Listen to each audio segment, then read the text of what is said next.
10 సంవత్సరాలు ఈ తెలంగాణ రాష్ట్రానికి 2 సార్లు నువ్వే ముఖ్యమంత్రి కదా, నీదే ప్రభుత్వం కదా. మా జూరాల ప్రాజెక్టు పూర్తెందుకు కాలే, మా కల్వకుర్తి ఎత్తిపోతల కంప్లీట్ ఎందుకు కాలేదు, మా నెట్టంపాడు, మా కోయిల్ సాగరు, మా సంగం బండలో ఒక బండ అడ్డం పడితే 10-15 కోట్ల రూపాయలు ఇవ్వక బండ బగలగొట్టక 10,000 ఎకరాలు పల్లెల్లో ఎడారిగా మారితే నీకు మనసు రాలే, సంగం బండలో బండ వలగొట్టలే. కానీ మేము వచ్చిన తర్వాత ఆ బండ బగలగొట్టి ఆ గ్రామాలకు నీళ్ళు ఇచ్చినాం. ఇవాళ కోయిల్ సాగర్, ఇవాళ మీ ఆర్టీఎస్, ఇవాళ ఈ ప్రాంతంలో ఉండే ఏ ప్రాజెక్ట్ అయినా ఎందుకు 10 ఏళ్లలో పూర్తి చేయలే? అదే కాదా నాడు ఉమ్మడి రాష్ట్రంలో జూపల్లి కృష్ణారావు గారు, చిన్నారెడ్డి గారు, డాక్టర్ మల్లు రవి గారు ఆనాడు కిరణ్ కుమార్ రెడ్డితో కొట్లాడి, ఆనాడు అరుణమ్మ గారు కూడా మంత్రిగా పాలమూరు రంగారెడ్డి ఎత్తిపోతల ప్రాజెక్టు పూర్తి చేయాలి, 12 లక్షల ఎకరాలకు నీళ్లు ఇవ్వాలి అని కొట్లాడి జూరాల నుంచి నీళ్లు తీసుకోవాలని పాలమూరు రంగారెడ్డి ఎత్తిపోతల పథకానికి అనుమతి తీసుకొచ్చారు. 16,000 కోట్లతోని ప్రాజెక్టు మంజూరైంది. 35,000 కోట్లు మొత్తం అంచనాలేసి టెండర్లు పిలిచిండ్రు. కానీ చంద్రశేఖరరావు వచ్చిన తర్వాత ప్రాజెక్టుల రీడిజైనింగ్ పేరు మీద 35,000 కోట్ల రూపాయల ప్రాజెక్టును 55,000 కోట్ల రూపాయలకు పెంచిండు. టెండర్లు పిలిచిండు, కాంట్రాక్టర్లకు ఇచ్చిండు, కమిషన్లు మెక్కిండు. జూరాల నుంచి నీళ్లు తీసుకోవాల్సిందని శ్రీశైలం బ్యాక్ వాటర్స్ కు పంపించాడు. ఇవాళ శ్రీశైలానికే ఆ ప్రాజెక్టును తరలించడం వల్ల ఈరోజు పాలమూరు ఎడారిగా మారుతుంది. 10 ఏళ్లలో పాలమూరు రంగారెడ్డి పూర్తి చేసిన, కల్వకుర్తి పూర్తి చేసిన, భీమా, నెట్టంపాడు, కోయిల్ సాగర్, రాజోలి బండ పూర్తి చేసి ఉంటే, తుమ్మిళ్ళ ప్రాజెక్టును పూర్తి చేసి ఉంటే ఇవాళ ఆంధ్రప్రదేశ్ మనకు అభ్యంతరం పెట్టకపోయి ఉండే. 10 ఏళ్లలో నువ్వు ప్రాజెక్టులు పూర్తి చేయలేదు, పాలమూరును పడావు పెట్టినావు కాబట్టి ఇవాళ మా ప్రాంతం ఎడారిగా మారింది. ఆనాడు 2014లో నేను కొట్లాడి తెచ్చిన మక్తల్ నారాయణపేట కొడంగల్ ప్రాజెక్టు ఒకనాడు ఉమ్మడి రాష్ట్రంలో రాజశేఖర రెడ్డి గారు ముఖ్యమంత్రి ఉన్నప్పుడు దివంగత నాయకుడు చిట్టెం నర్సిరెడ్డి గారు మొట్టమొదట ప్రస్తావించండు మక్తల్ నారాయణపేట కొడంగల్ ప్రాజెక్టు గురించి. ఆ తర్వాత వారు చనిపోయినాక దాని గురించి మాట్లాడిన వాళ్ళే లేరు. మళ్ళీ 2009లో కొడంగల్ ఎమ్మెల్యేగా నేను బాధ్యత తీసుకున్న తర్వాత ఆ కాగితాలు వెలికి తీసి నేను కొట్లాడి 2014లో ఈరోజు నా మక్తల్ నారాయణపేట కొడంగల్ ప్రాజెక్టు తీసుకొచ్చిన. ఆనాడు 1,500 కోట్ల రూపాయలతో అంచనా అయ్యింది. 1,500 కోట్ల రూపాయలతోని 1,07,000 ఎకరాలకు ప్రాజెక్టు కట్టడానికి అనుమతులు తెచ్చిన. 10 ఏళ్ళు నా మీద కక్షతోని, పాలమూరు మీద పగతోటి చంద్రశేఖరరావు ఈ ప్రాజెక్టును పక్కన పెడితే ఈరోజు నేను వచ్చిన తర్వాత తిరిగి వాటిని దుమ్ము దులిపి పనులు మొదలుపెట్టిన. ఇవాళ 4,500 కోట్ల రూపాయలతోటి మక్తల్ నారాయణపేట కొడంగల్ ప్రాజెక్టును పూర్తి చేయాలి 2 ఏళ్లలో అని ఈరోజు టెండర్లు పిలిచి పనులు ప్రారంభిస్తే ఇవాళ పగబట్టి ఆయన టీవీలలో, పేపర్లలో అడ్డుకుంటున్నారని అంటున్నాడు. నేను అడుగుతున్న చంద్రశేఖరరావు, నువ్వు 70 ఏళ్ళు మాకు అన్యాయం జరిగింది, మా ప్రాంతంలో నీళ్లు పోయినా, మా ప్రాంతం నుంచి తరలిపోతున్న కృష్ణానది జలాలు మాకు తాగడానికి, మా సాగునీరుకు అందు రాకపోయినా, ఈ దేశంలో ఎక్కడ ప్రాజెక్టులు కట్టినా, బాక్రానంగల్ కావచ్చు, శ్రీశైలం కావచ్చు, నాగార్జున సాగర్ కావచ్చు, SRSP కావచ్చు, ఈ దేశంలో ఎక్కడ ప్రాజెక్టులు కట్టినా తట్ట పని, పార పని, మట్టి పని, చెమట తీసే ప్రతి పని మా పాలమూరు బిడ్డలు చేసి దేశానికి ప్రాజెక్టులను అందించారు. ఇవాళ ఈ దేశంలో పంట పండుతుందంటే మా పాలమూరు బిడ్డల స్వేదం ఉంది, మా రక్తం ఉంది, మా కష్టం ఉంది. అట్లాంటి మా జిల్లా ఎడారిగా మారి వేలాది మంది వలసలు పోతుంటే తమ పసిపిల్లల్ని తల్లిదండ్రుల దగ్గర, ముసలోళ్ళ దగ్గర, గుడిసెల దగ్గర వదిలి జంటలుగా మేస్త్రీల ఎంబడి వలస పోతుంటే వలసలు ఆపాలని ఇవాళ మా ప్రాజెక్టులు పూర్తి చేయాలని ప్రయత్నం చేస్తుంటే మా మీద పగబట్టినవు ఎందుకు చంద్రశేఖరరావు అని నేను అడుగుతున్నా. ఏం అన్యాయం చేసినాం నీకు చంద్రశేఖరరావు? మేము నిన్ను మా పార్లమెంట్ సభ్యుడిగా ఎన్నుకోవడం మేము చేసిన అన్యాయమా? నీ పార్టీకి పోయినసారి 13 సీట్లు ఇవ్వడం మేము చేసిన అన్యాయమా? ఏం అన్యాయం చేసినామని ఇవాళ మా జిల్లాల ప్రాజెక్టులను అంటుకుంటున్నాం.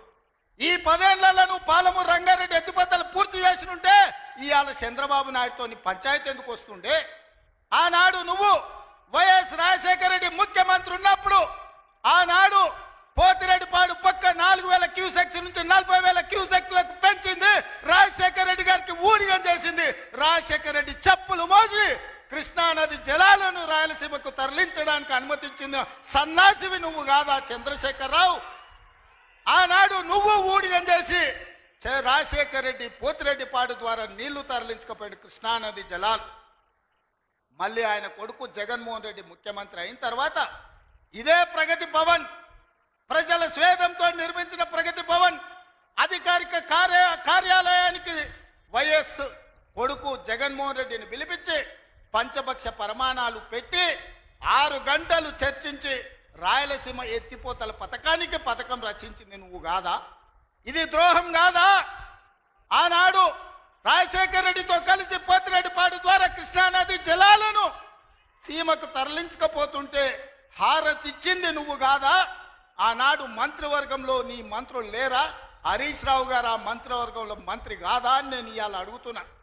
అదే కాదు, జగన్మోహన్ రెడ్డి గారు ముఖ్యమంత్రి ఉన్నప్పుడు ఏ నీళ్ల కోసం తెలంగాణ రాష్ట్రం తెచ్చుకున్నామో, ఏ నీళ్ల కోసం శ్రీకాంతాచారి లాంటి యువకులు, నూనూగు మిసాల యువకులు ఆత్మ బలిదానాలు చేసుకున్నారు, ఆ బలిదానాలతో సాధించుకున్న తెలంగాణలో కృష్ణానది జలాలు రంగారెడ్డి, మహబూబ్ నగర్, అదేవిధంగా నల్గొండ, ఖమ్మం జిల్లాలకు ప్రాజెక్టులకు భూములకు పారాల్సిన నీళ్లు రాయలసీమ జిల్లాలకు తరలించకపోతుంటే రాయలసీమ లిఫ్ట్ ఇరిగేషన్, అదేవిధంగా ముచ్చుమర్రి లిఫ్ట్ ఇరిగేషన్ నిర్మించుకుంటుంటే ఒక్క రోజైనా నువ్వు అడ్డుకున్నావా? వీరతిలకం దిద్ది జగన్మోహన్ రెడ్డికి పంచభక్ష ప్రమాణాలు పెట్టింది నువ్వు కాదా? ఇవాళ నువ్వు చేసిన పాపం ఇవాళకు మాకు శాపమైంది, ఇవాళ మాకు ఉరైంది.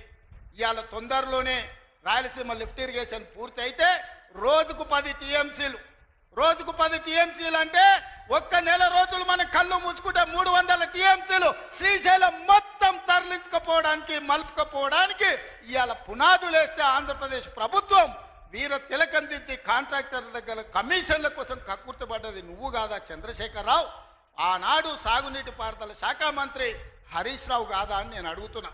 5 ఏళ్ళు హరీష్ రావు సాగునీటి పారుదల శాఖ మంత్రి, 5 ఏళ్ళు చంద్రశేఖరరావు గారు సాగునీటి పారుదల శాఖ మంత్రి.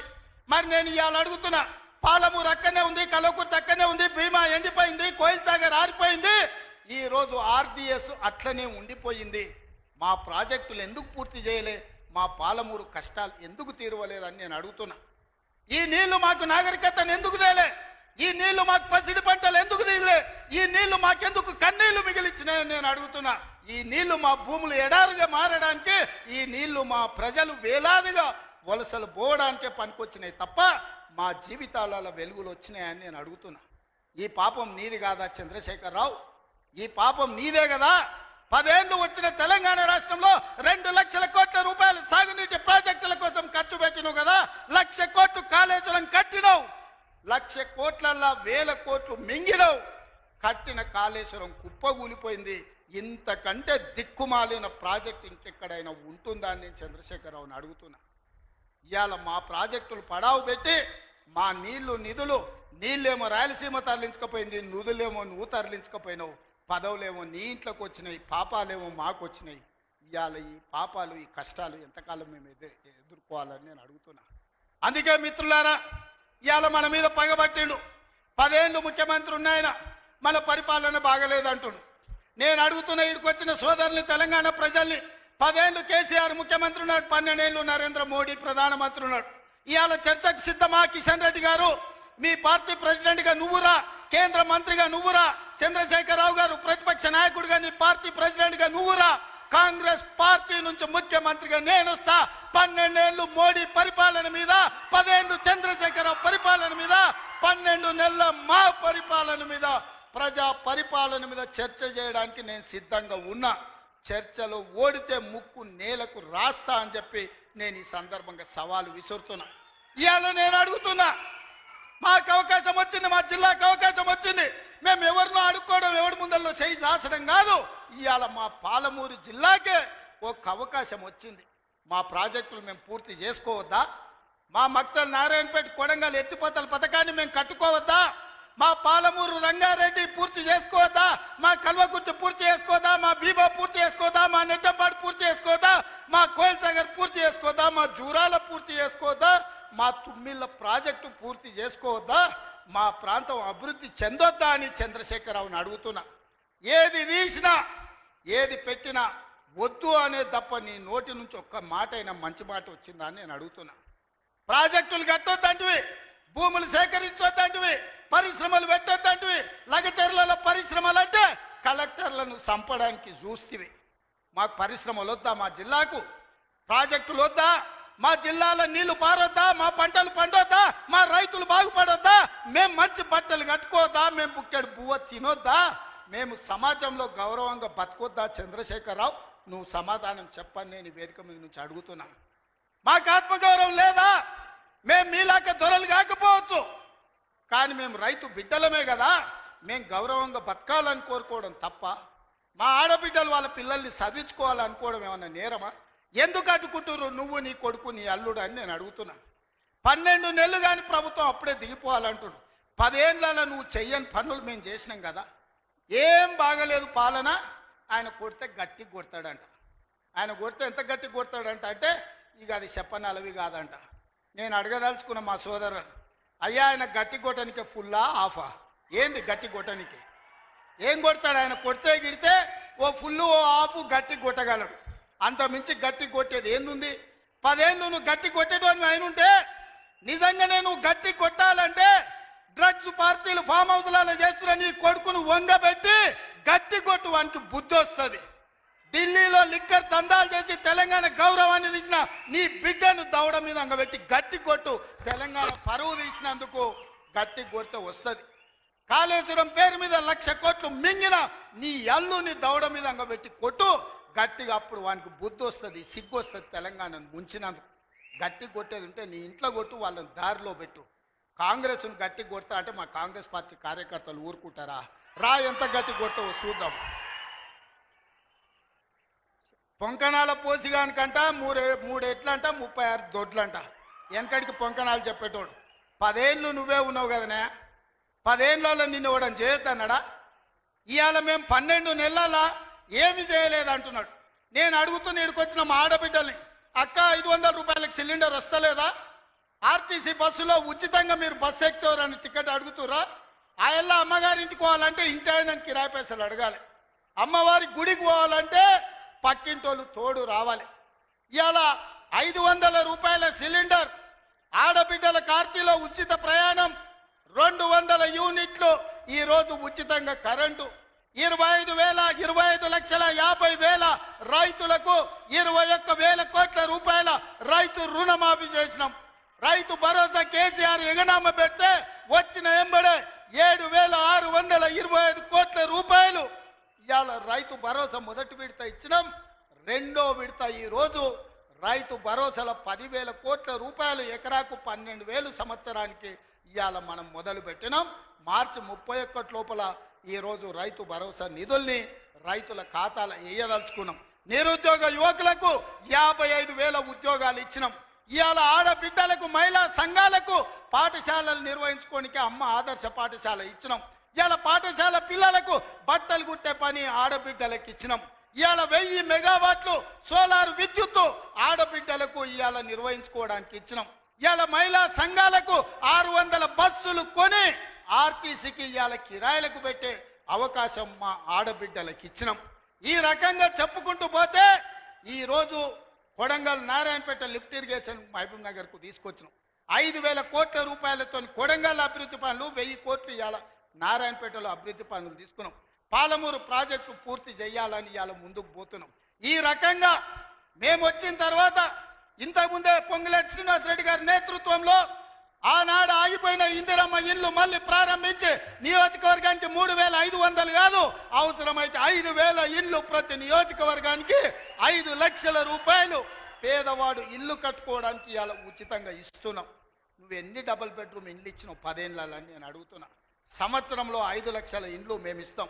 ఆనాడు 10 ఏళ్ళ 25 లక్షల ఇందిరమ్మ ఇండ్లు మేము ఇచ్చినాం. నేను అందుకే ఇవాళ టీఆర్ఎస్ వాళ్ళకు ఒక సవాల్ విసురుతున్నాను. చిత్తశుద్ధి ఉంటే మీరు రాండి. ఏ ఊర్లో అయితే ఇందిరమ్మ ఇండ్లు ఉంటాయో రేపు సర్పంచ్ ఎన్నికలలో మేము ఓట్లు అడుగుతాం.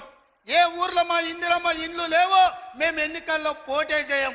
నువ్వు నీ డబుల్ బెడ్రూమ్ ఇండ్లు ఉన్న ఊర్లలోనే నువ్వు పోటీ చేయాలి. నీకు దమ్ముందా? నేను సూటిగా సవాలు విసురుతున్నా. శ్రీనివాస్ రెడ్డి గారిని కూడా సవాలు విసరమని చెప్తున్నా. మా దామన్నను కూడా తోడుండమని నేను విజ్ఞప్తి చేస్తున్నా.